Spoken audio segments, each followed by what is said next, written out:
Hi, this is Becky from More Than Borderline, and today I'm going to talk to you about how overpermissiveness can be a destructive environment. As I've often said before, I live in Indianapolis, and recently in Indianapolis, there has been a lot of coverage of a civil trial of a businessman who owned a local grocery store chain. He was the CEO.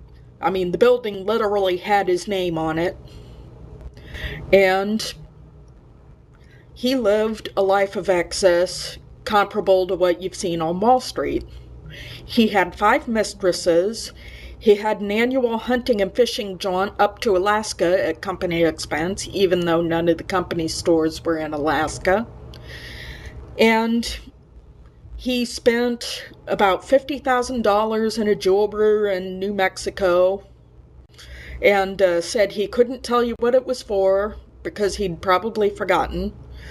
Just anyway, this guy lived high on the hog at his company's expense, even though most of his business ventures weren't company related. Now, the civil trial has revealed a lot of these excesses, but it's also raised the question, why didn't somebody step in? And it's a question we don't know. But this permissive environment allowed for these excesses, and eventually he got caught. And he has had to pay $2.2 million to the company for inappropriate expenditures. And the IRS is looking into back taxes. So it's really a big mess up here. But it sells papers. And it raises the question, where do you draw the line?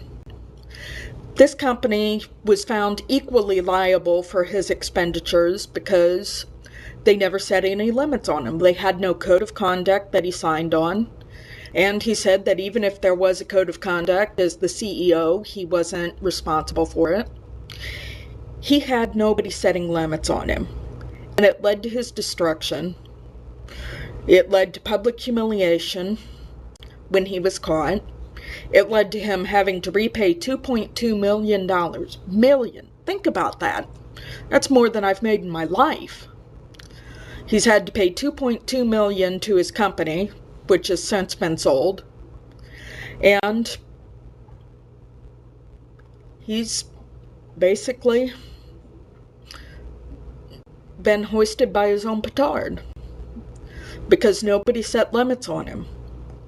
And you may be wondering, well, what does this have to do with borderline personality disorder? If you don't set limits on yourself, or if you have a therapist who doesn't set limits on you, you're eventually going to run into trouble just as sure as this guy did. You have to set limits. And it can be hard to say no, especially if you've come from an overly permissive environment. That's one of the causes of borderline personality disorder, actually, is an overly permissive environment as a child. It's a destructive lifestyle. And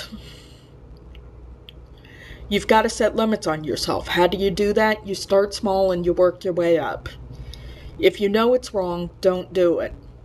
If you know it's right, do it. You have to follow your code of ethics. And it can be as simple as following something that a company has written up. It can be as simple as following a religion. You really have to find your own code of ethics, set it, follow it, and make sure that it's comparable with what the world expects of people, aka not illegal. So, set limits on yourself, because eventually you're going to run into someone who doesn't accept excuses, and it's a lot harder to fix that situation. Thank you.